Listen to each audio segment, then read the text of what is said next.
Okay, so I'm going to give excuses before I start. So I will be reading from these slides, and I don't present like that. My tradition is to practice, practice, practice, and come in and whip through things. I have not seen these slides since I presented them here in 2020. So she called me at sometime after 5, quarter after 5. Yep, I just was getting home from the library and told her I would come, and if she didn't have anything else, I would cover. And then it took us a long time to get all this working, whereas I would have been reviewing my slides otherwise. Okay, yeah. So before I begin, I tell you again what Karen mentioned.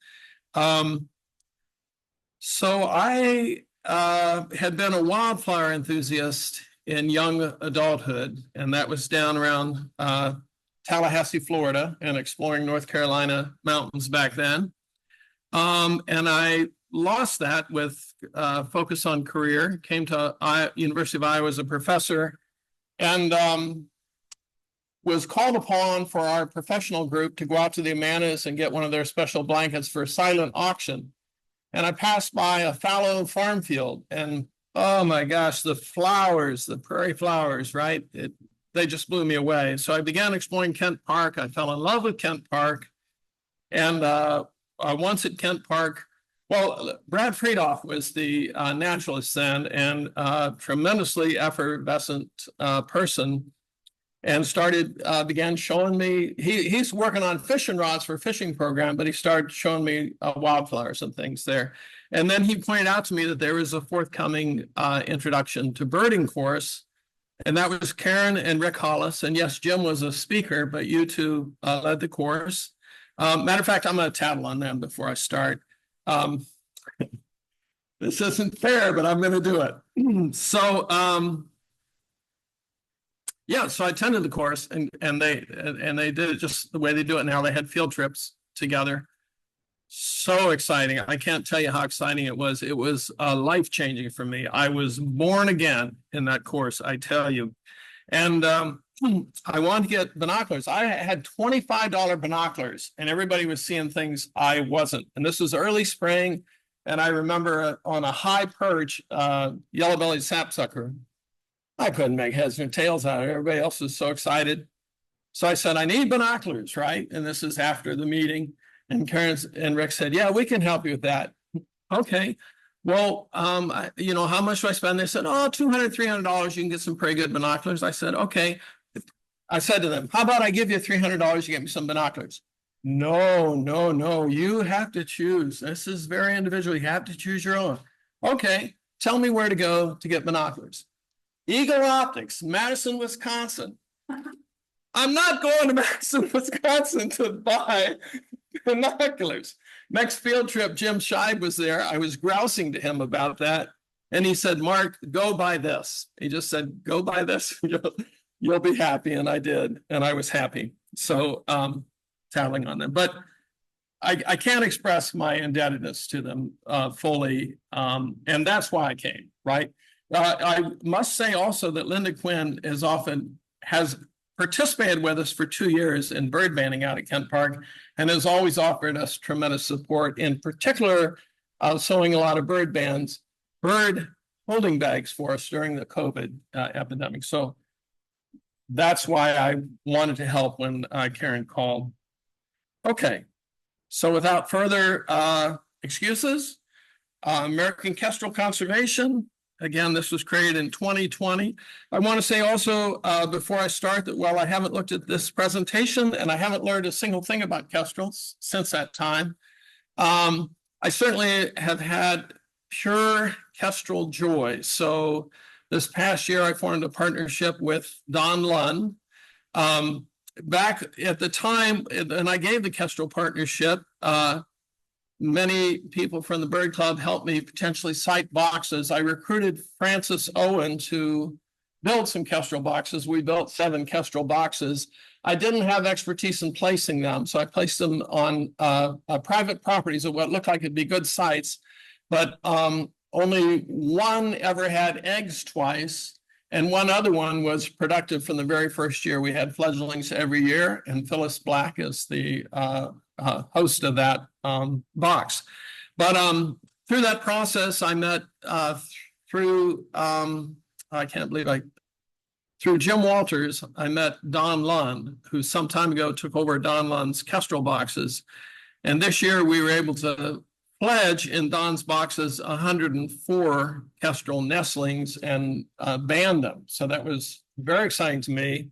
And I knew Don was unwilling to ban adults, but I knew if I could get him banning nestlings, that this coming year he'd be willing to ban adults, because he's going to want to know which of the adults have our bands on them. You know, so I'm very excited about.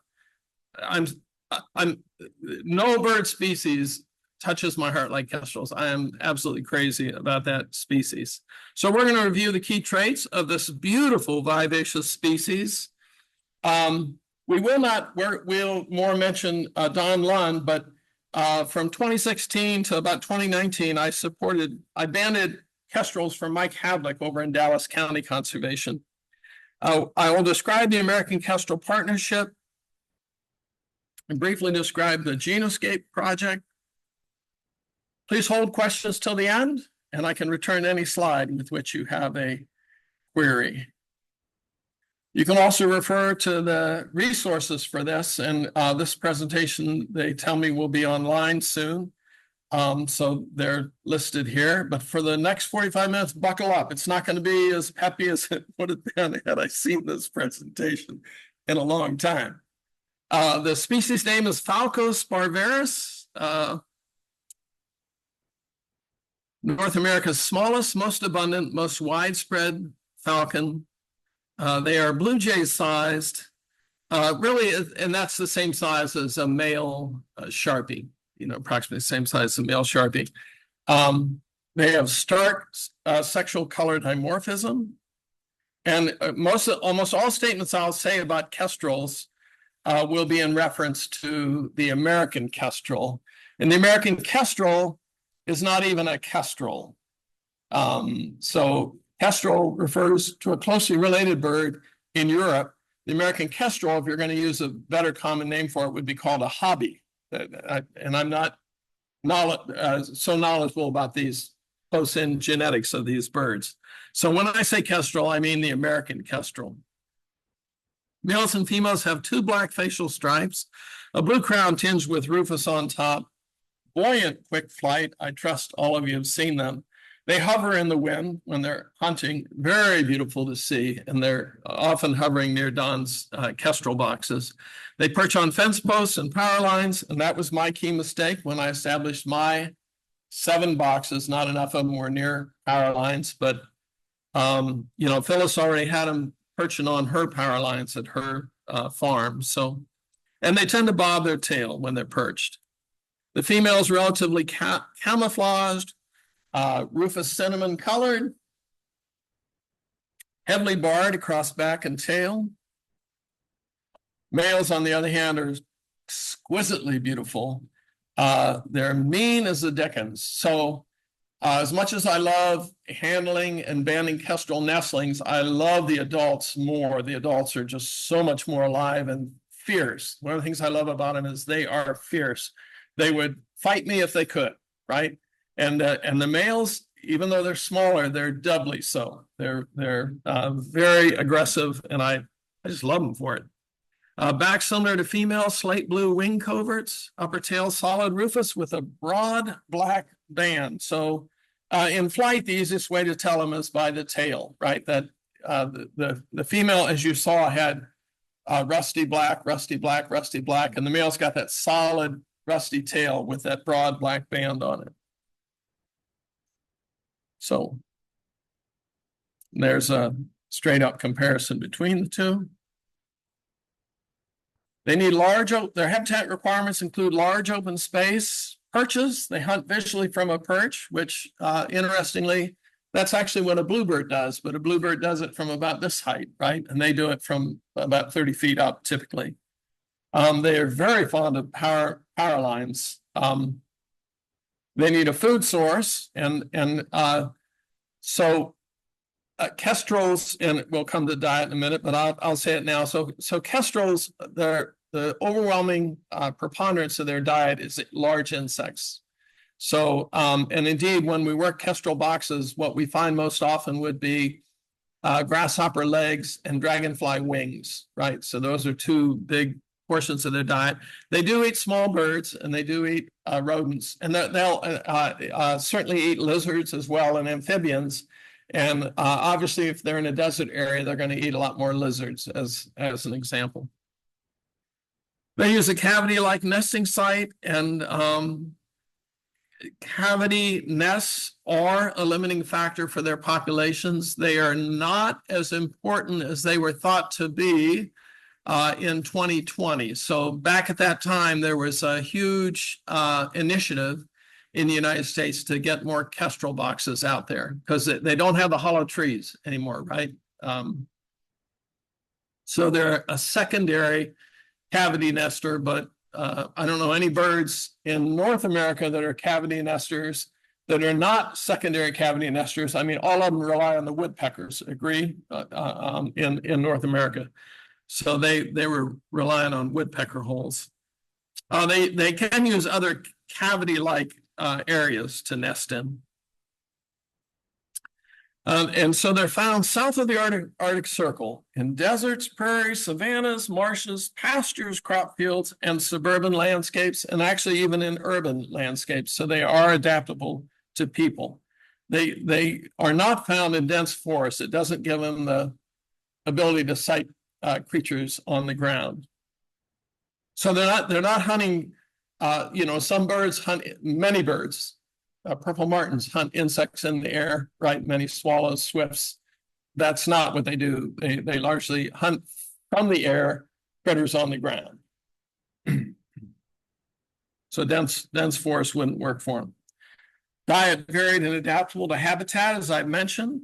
Largest portion is invertebrates. And so obviously it would include spiders, crayfish. They'll go for crayfish in a heartbeat. And they like large insects. Also small mammals, reptiles, and birds. They tend to be migrants, and it depends on where they are, whether they'll need to migrate. So I think everyone here knows that which drives bird migration is not temperatures, but rather food, when they go to where they can find food. And so it is with kestrels. You see on the map the dense blue areas for wintering, and in fact, it is thought that many Iowa kestrels, and we should have more information on that soon via the MODIS initiative, but it's thought at present that most Iowa kestrels, a small subset stay here right through the winter, but most go south, and it's thought that most of them are in Texas over the winter.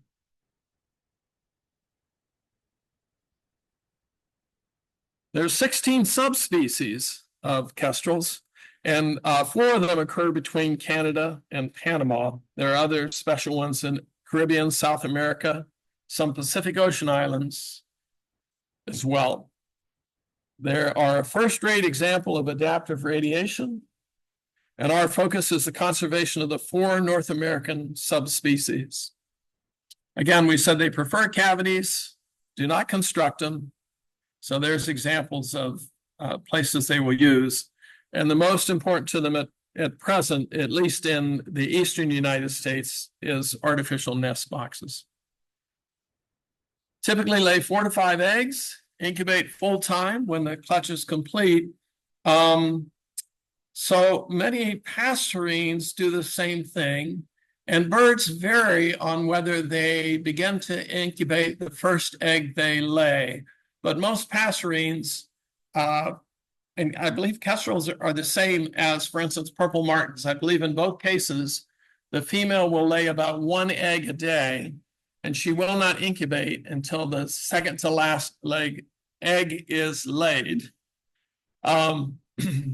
So that is different, say, with pelicans. So a pelican would lay an egg and maybe lay an egg a week later and will immediately start incubating that first egg. And there's other large raptors that'll do that as well.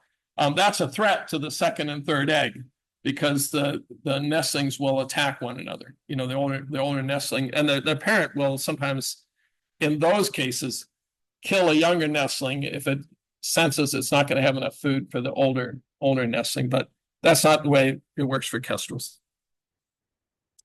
Female spends more time brooding. The male hunts for food for the female. Both of them form a brood patch, so the male will spend some time on the eggs.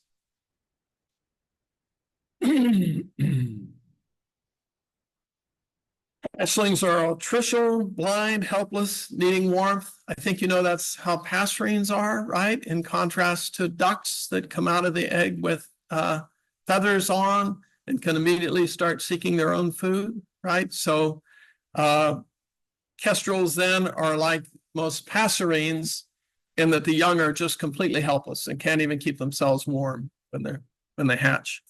They're covered in white down, and if I had a day's notice on this, and obviously this is an emergency, right? But if I'd had a day's notice, I could have incorporated the photos. Actually, Don Lund, I fell in love with his doing it, but I tried to talk him out of it to begin with. I thought it'd be too much of a disturbance, but he took pictures of Phyllis's kestrels almost every day, right? The nestlings. So I could have, with a little more time, I could have included those. I might be able to look them up after if you'd like to see. Okay, initially female broods, male brings food. This is after they hatch. They switch roles on occasion. With growth, food demands increase.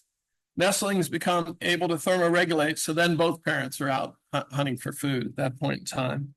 It takes them about 20 days to reach full body size, and almost between 26 and 30 days, they tend to fledge. And I'm not going to dwell on this. This is a detailed layout of how one can tell how old the nestlings are, which is important to us when we're banding, right? So we want to hit a special window in banding. We mostly want to band them between about 15 and 20 days old. You don't want to band them too soon. It could affect their legs a little bit if you do. And you don't want to band them late because you'll cause them to fledge early. It's disturbing to them, and they need to be young enough that they won't try to leave the nest and not be able to fly as well as they need to when comes time to leave. So here are pictures of very young kestrels, recently hatched, 10-day-old, 20-day-old, and that's what they look like when we're banding the 20-day-old nestling. And so I do have to stop and tell my very favorite kestrel story. And my very favorite kestrel story comes when banding with Mike Havlik over in Dallas County. Poor Phyllis has probably heard this about 20 times now.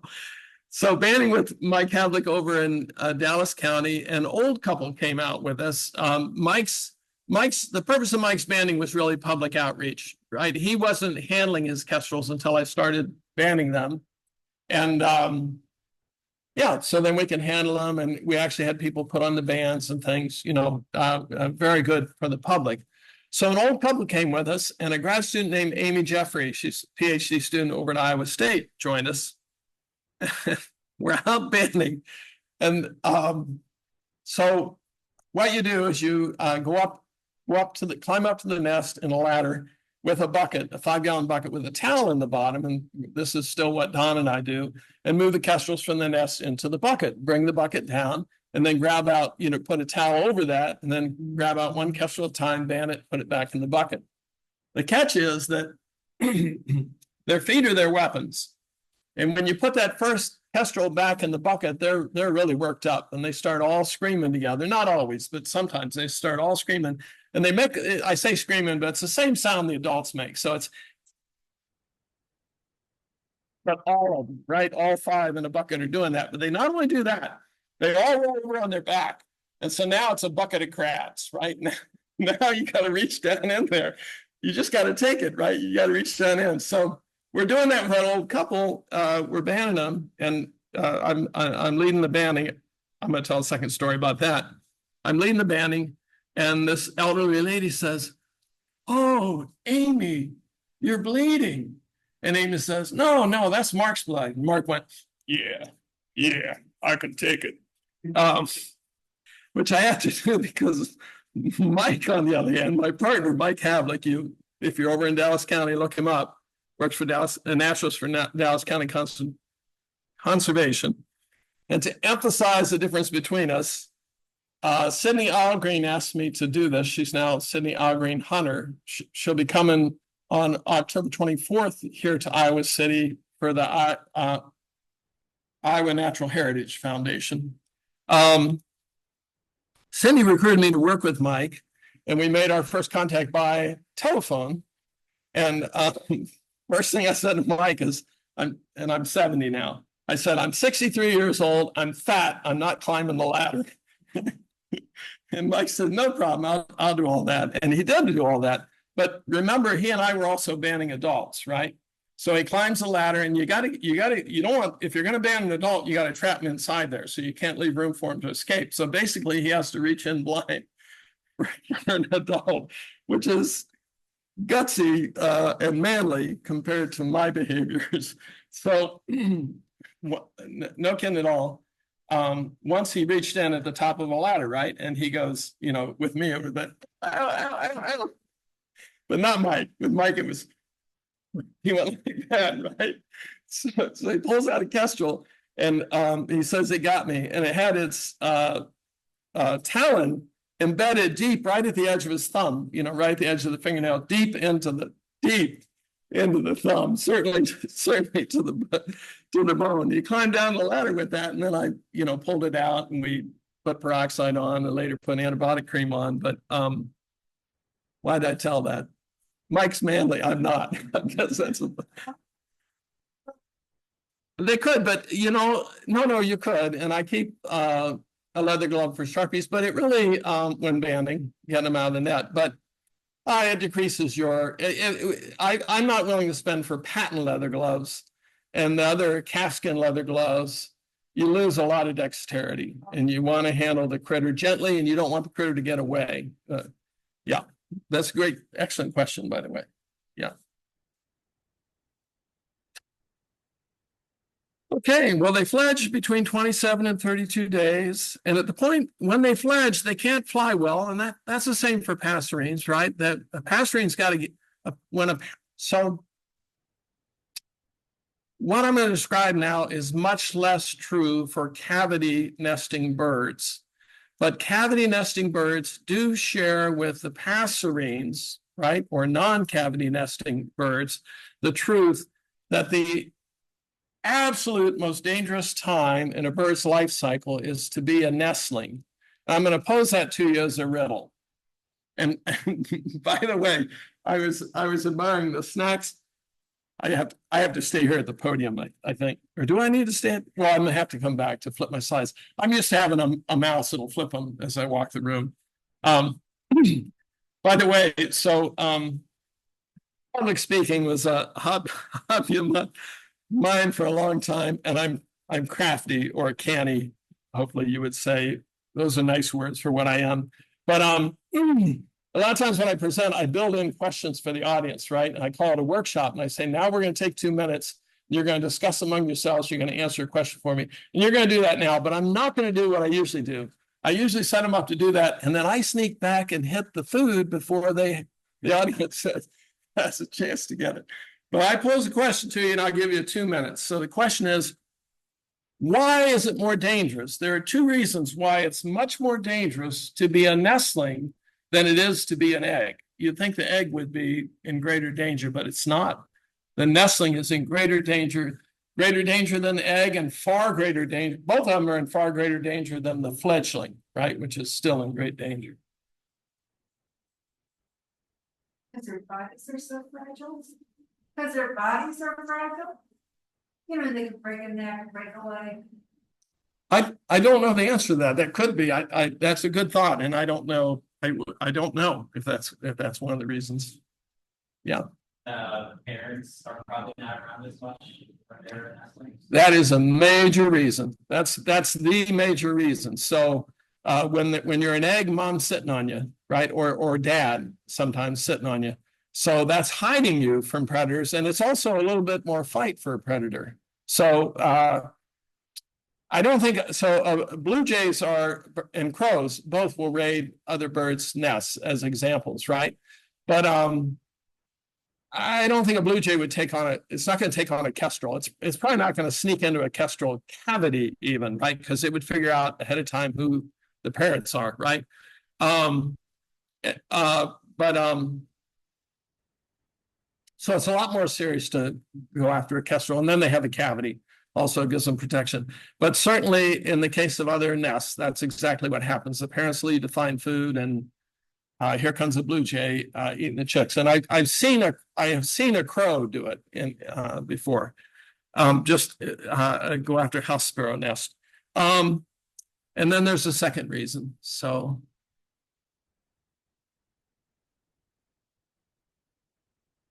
it has to do with sound. It has to do with sound. It has to do with vocalization.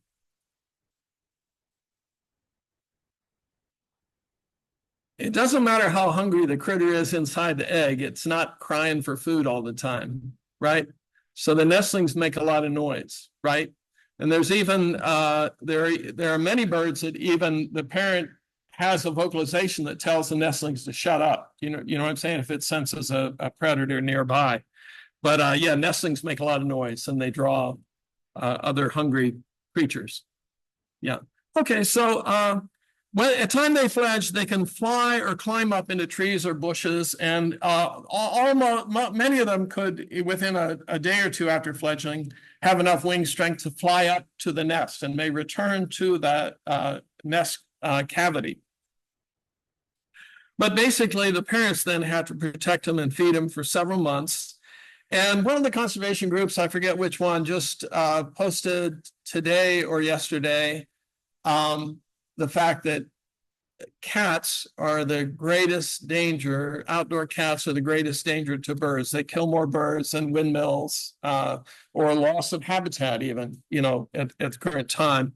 And so kestrels are definitely in danger of cats. The parent would try to attack a cat, but not too successfully, really. The parent's not going to risk its own life, right, to save the young. That's not typical of adult birds. So they have protection from the parents, but it's limited what the parents can do. So a lot of kestrels die as fledglings, certainly.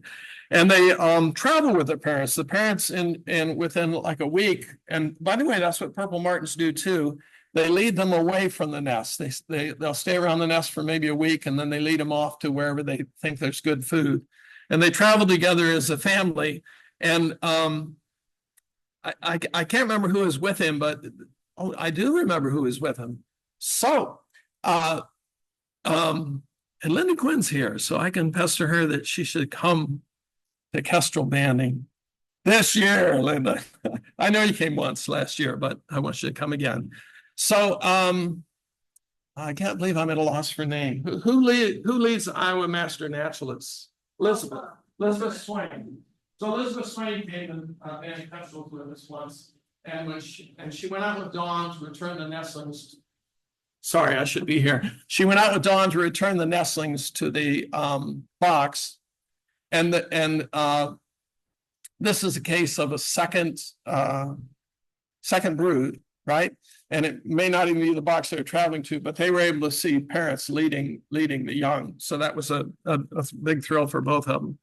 And that was just this past summer. Okay, hunting practice might be more savage than play. So what that means is kestrel fledglings are a danger to one another, right? And they will play like pups or kittens, right? Wrestle, but it can cross a line, and one might become dinner of the other. So that's the harsh life out there. Once hunting competent, they depart from their parents. Yeah, so they take a little more time. Let's see, egg incubation only 12 days each. Hey. Oh, sorry. I'm sorry. The kestrel takes longer in the egg incubation phase and in the nestling phase, right, to come to maturity versus a passerine. And when I first began handling kestrels, it was just so noticeable to me how much more life there is inside that bird than the passerines. I mean, I don't know how to explain it, but you feel it.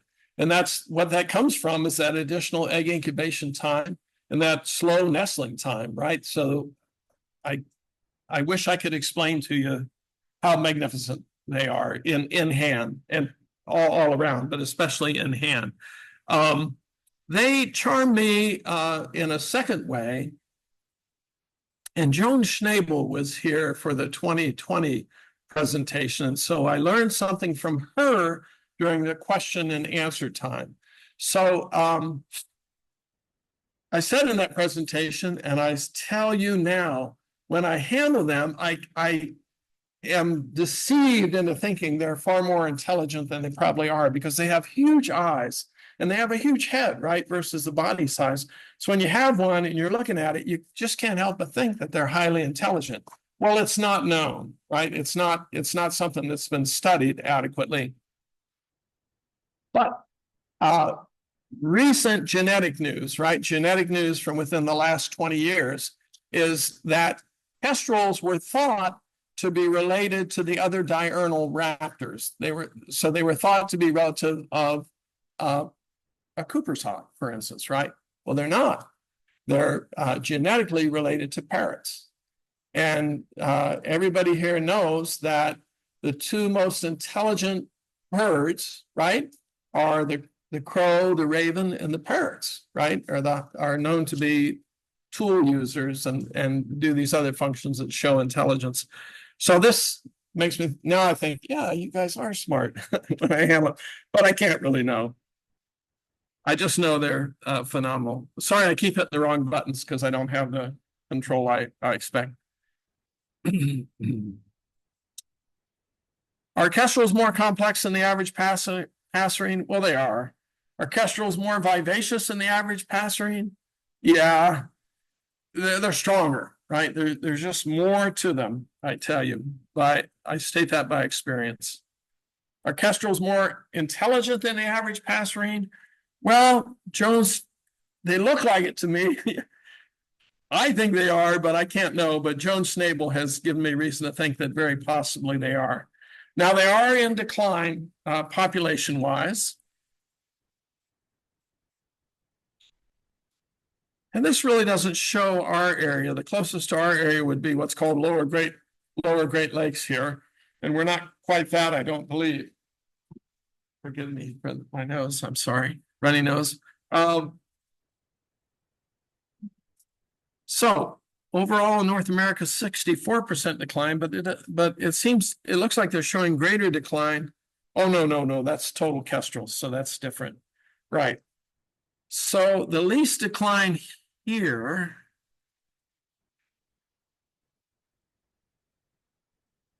tremendous decline in New England. I haven't looked at this in a while. This doesn't add up to me. So it's saying 47% decline for North America, but then every subcategory of North America, they show higher than that. It's possible that our area isn't included. I will say that in the prairies, Iowa, absolutely true for Iowa, the decline is substantially less than in other places in the United States, and it's highest in New England. I can say those two things. Now, this is important and was a motivator for me to get boxes up because it's hoped that the places where the declining lease, if ever we can reverse it, will be a source to refeed into the other areas. And birds are exquisitely able to disperse into other areas because of feathers and wings, right? They have some special tools in that regard. So here's what was happening in eastern tallgrass prairie until 2014. And I guess if you go from 1966 to 2014, they're doing pretty well here. Now, you can anticipate decline would be further because we do have a shortage of insects. There's no question about that. So I guess here's praise for Mike Havlik, and I'm going to go ahead and give it. If you ever have a chance to meet this fella, I've talked to him on the phone, but I hadn't seen him in years now. Robust, energetic, ebullient, wildlife-loving mensch, and that's really a lot like Brad Friedhoff, although he's in a different role, right? That would describe him as well. He revived a plan to 10 nest boxes inherited from the county secondary roads department and partnered with Perry County Community Schools to increase his nest box count. And these are, they look like high school kids, don't they? But I think those are junior high schoolers building Kestrel boxes. So I don't know if Mike still has 40 nest boxes. He loses them because a sad thing about Kestrels is when the electric lines go underground, you're losing Kestrel purchase. So I don't know if he's still at 40 boxes, but he cleans and maintains them, evicts starlings. And by the way, I could substitute Don Lund's name here, and it would be, he has 25 boxes, 2 that he inherited from me. Evict starlings, and Don and I do this together, monitor occupancy, monitor productivity, maintenance, monitor and record keeping with team assistants. And Debbie is still a key partner. Debbie Bryant, a local lady, is still a key partner in Kestrel work with me. This is a picture of her with me over in Dallas County holding a nestling.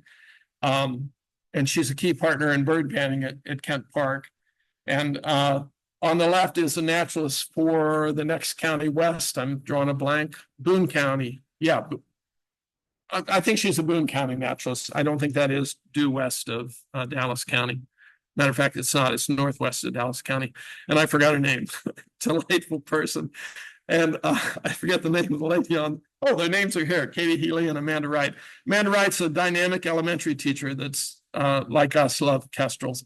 Early May, we would check occupancy. This will certainly be true of Don and I. This is a team of high schoolers out with Mike. And here the high schoolers are helping. So you walk up to the box and you plug the holes, your first goal. If you're going to get you don't need to do this if you're doing nestlings, but if you're doing adults, you got to sneak up to the box quietly and plug the holes. You're preventing them from leaving, right? So he has a plug on the end of a stick. There's Mike climbing up, reaching in the box blind, ready to be clawed to death, possibly.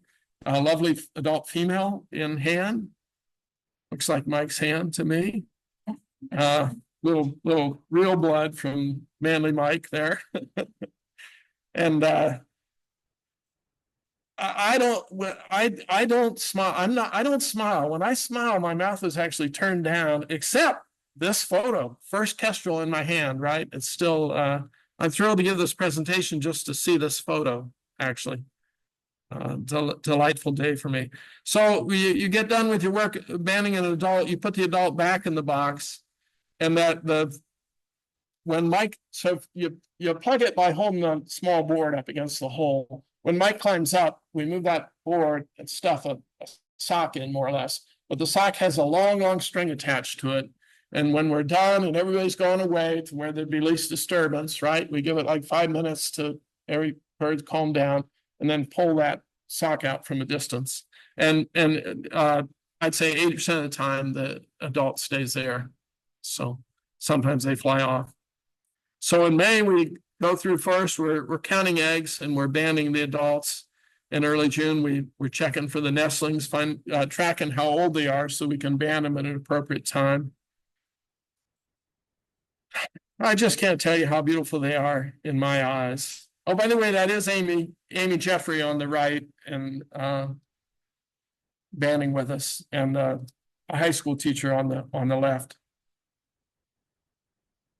Yeah, so that's probably almost all of it. Gosh, I'm delighted to give this to because I haven't seen Kestrel since the summer. The American Kestrel Partnership actually doesn't exist now. So they've been taken up by Nest Watch. So they turned over their activities to Cornell University Ornithology Lab. But certainly they'll exist in the sense of still being a partnership of citizen scientists and professional scientists working to advance Kestrel conservation, promote the establishment of nest boxes, research nest box success, and promote best conservation practices. Primary goal, to generate Kestrel nesting data at unprecedented spatial scales. And clearly, it's worthy. It was kind of in a sense, it was a little bit disappointing to me when they flipped over to Cornell, because Cornell wants you to pay to participate in nest monitoring, you know, and it's actually good to do that. I don't know. I'm like other birders, cheap, overly frugal. But actually, it's good to do that because you're funding Cornell University's bird research, right? And when they take over the American Kestrel Partnership, they have so much more power in what they do, right? And here I am grousing about them, that now if I participate in this, I have to pay to participate, right? I'm grousing about it. I have an old, a way out of date telephone, and I can't download things onto it. So I don't have the Merlin, right? But I'm grousing about Cornell, who gave us Merlin. That doesn't make any sense, does it? It just doesn't make sense. That's not good. That's not good reasoning on my part, faulty reasoning. All right, so they want to know about seasonal timing of nest initiation, percent occupancy, productivity, and survival. And at the time that I became involved, the kind of things the American Kestrel Partnership was interested in was they had data to suggest, they gave the data they already have. They had already, by their having people turn in data about their boxes, according to the standards they established for what data you turn in, they could already tell you if your box faces south or east or southeast, you're going to have a better success rate, right, according to their data. So they could then prescribe given sizes for boxes. So at the time, they're saying use a larger box than has been used in the past, right? And so we use the exact box or I use the exact box they wanted when we built our boxes. But that was the kind of data they were after. And these are all the sites that were reporting to them in 2020. And if I zoom in, you'll find that, I can't. This is off a web page. And obviously, as you would know, on the web page, you could zoom in, and there were very few sites reporting from Iowa. As a matter of fact, I think there were only 2 sites, and they were on the west side prior to when we signed in. Okay, why aren't you flipping slide to slide here now?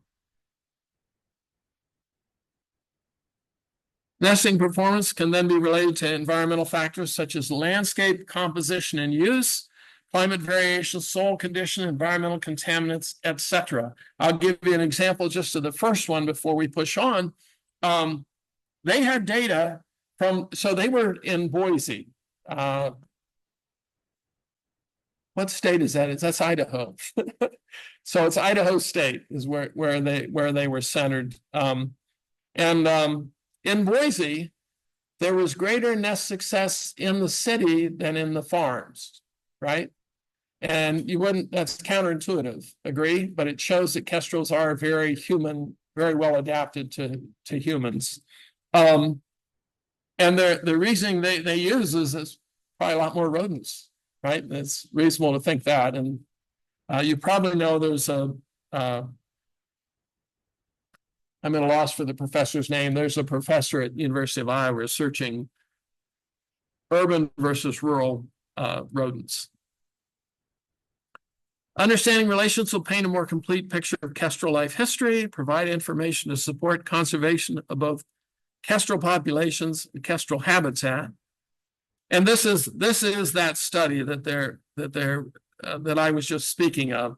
So the blue icons boxes right out in the agriculture area were less successful than the in-town boxes. And that's why I say also they're not only suburban adapted, they can succeed in urban environments. And so this is what I just explained to you. I didn't foresee it was going to be in these slides. And this is the kind of data sheet, the information that they're interested in, and from which they can make their predictions. And actually, I have an adventure that came from that. So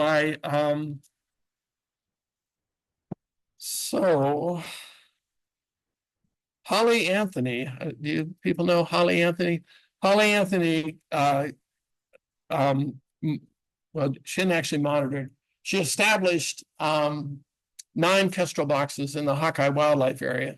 but two of them were gated behind areas that the public can't go to. So Tom Billebeck monitored those boxes. And I joined him for kestrel banding on one of the boxes right off Cemetery Road out there, actually on Cemetery Road. And got to know Tom a little bit. I talked him into inviting me to band wood ducks, assist banding wood ducks. What a thrill. Those are hopelessly beautiful, cute birds. I mean, the adult birds are just a handful, right? And they have, they're darling birds. They're the opposite of kestrels because they got nothing. When you hand them, there's nothing they can do, right? They don't have claws. A kestrel can bite you. They can't hurt you much by biting you, but they can bite you and claw you. The ducks, they're hopeless. It's they're in your hand. So they're very beautiful and very cute. Yeah, so that's a summary of some Kestrel Partnership activities. And here's where I was in 2020, I was appealing to the club to help me with this, and they did, as Phyllis is here to testify. The last topic, and how am I doing time-wise? Oh, it's right in front of me. 7:58. Okay, I'll carry on a little bit more. Yeah, so I'll just tell you about an exciting ongoing program. In 2020, their focus was kestrels. They might moved on to other birds. They focus on given birds until they get the data they want. But basically, there is the story starts with a UCLA professor who collected bird feathers for years and established a huge archive of bird feathers at UCLA. And it turns out that bird feathers carry skin cells, and the skin cells have DNA. And as we know, DNA is highly stable, right?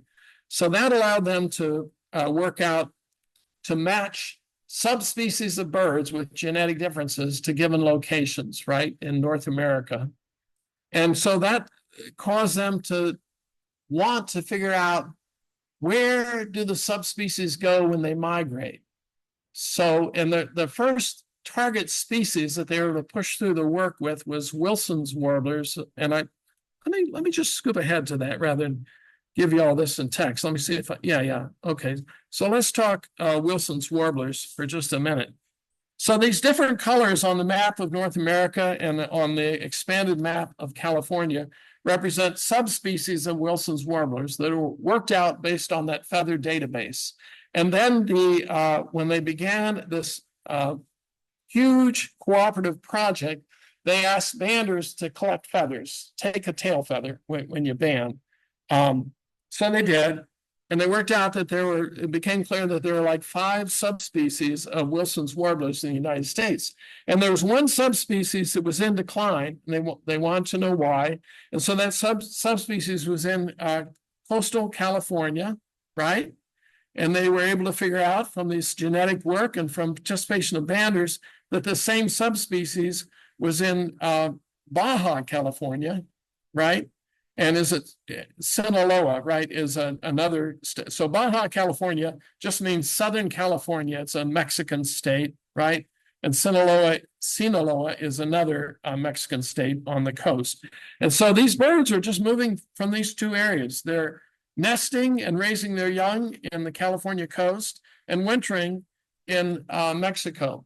Well, this was very powerful because the species was in decline, and they want to know why it's in decline, so that now they know exactly what areas to study for that group of Wilson's warblers.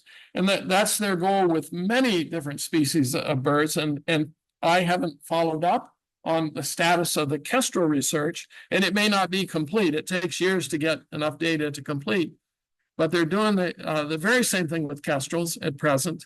And the thing that delights me most about this, or excites me most about the project, is that not only can they begin to figure out where the declines are occurring. Are they occurring during migration? Are they occurring during breeding? Are they occurring during wintering? But they can have joint ownership, right? The people in California, that are crazy about these birds can talk to the people in Mexico that love the birds and say, look, we're a family. In essence, they are a family. So that's pretty exciting.